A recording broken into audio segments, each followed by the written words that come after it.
Hey guys, what's going on? Mike the Caveman Kuhn here again, Paleo Problem Long Island, MikeTheCaveman.com.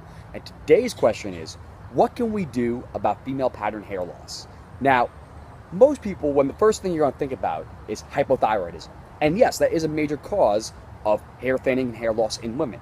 But is it the main driver when we're talking particularly about people who have clearly hyperactive thyroids?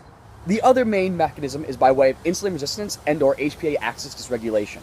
In men, elevated insulin actually leads to the increased production of aromatase, which is the enzyme that converts testosterone to estrogen. In fact, it's one of the chemicals that John Jones actually got popped for. Letrozole is an aromatase inhibitor, so it blocks the conversion of testosterone to estrogen, leading to overall increased levels of testosterone available in the blood. Conversely, in women, elevated insulin leads to increased production of 1720 lyase, which in turn increases the production of testosterone, which generally results in PCOS, or polycystic ovarian syndrome, which we've talked about before, and one of the primary symptoms is hair loss. How does that happen? Well, one of the main mechanisms is thought to be by way of the conversion of that excess testosterone into dihydroxytestosterone, or DHT, by way of 5-alpha reductase. That excess DHT then results in shrinking of the hair follicle. Normally in women, that aforementioned aromatase converts testosterone into estrogen, leaving free testosterone not really available to be produced into DHT.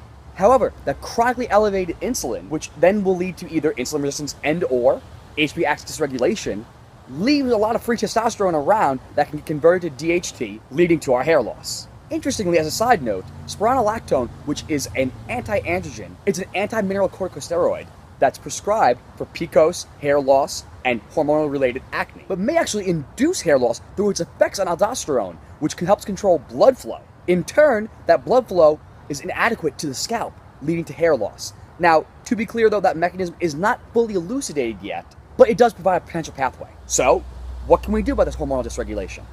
Well, first thing, wait for it, eat real food. On the lowest carb end, not necessarily ketogenic though, particularly if we're talking about adrenal issues. But we do want to manage your insulin levels and your blood sugar regulation.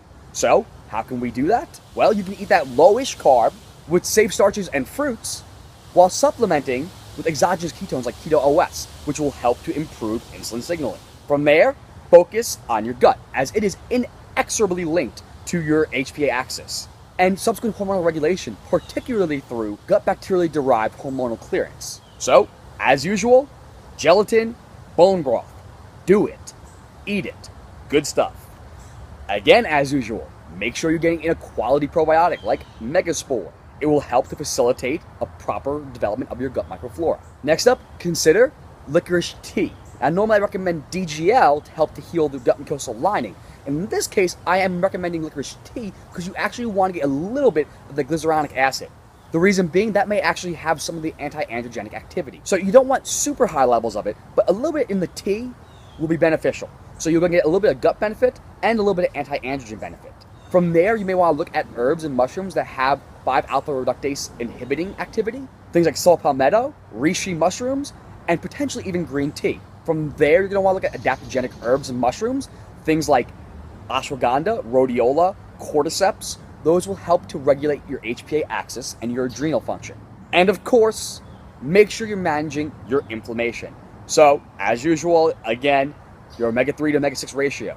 Eat quality fats, particularly grass-fed ruminants, wild-caught fatty fish, while concurrently cutting down on your omega-6 fatty acids. Things like CBD oil will have gut modulatory activity, as well as reductions in inflammation. Biggest takeaways: work on your hormones by eating real food, potentially some adaptogenic herbs, potentially some anti-androgenic herbs, as well as working on your gut. Biggest key. Work on your gut, work on your inflammation, work on your insulin sensitivity. Biggest things. So, if you want some more information though on PCOS, which we mentioned before and is very tightly related to this, check out this video over here. If you want some more information on how chronic low-grade inflammation may be at the cause of most of your health problems, which in this case probably has a major role, take a look at this video over here. If you want more information on exogenous ketones and how they can have a role in modulating your insulin sensitivity, take a look at this video over here. And if you want more information on the spores, as usual, take a look at this video over here. If you want more information on how to help your hair if it's not falling out, but just thinning, take a look at this video over here. So, Hopefully I helped you out, guys. You know what to do. Like and subscribe down below. Share it with your friends. Head over to Instagram and Twitter and follow me at Mike the Caveman. Over on Facebook at Paleo Problem Long Island. And of course over at MikeTheCaveman.com. That being said, have a wonderful rest of your day. Focus on you to fix your hair. I'll see you tomorrow.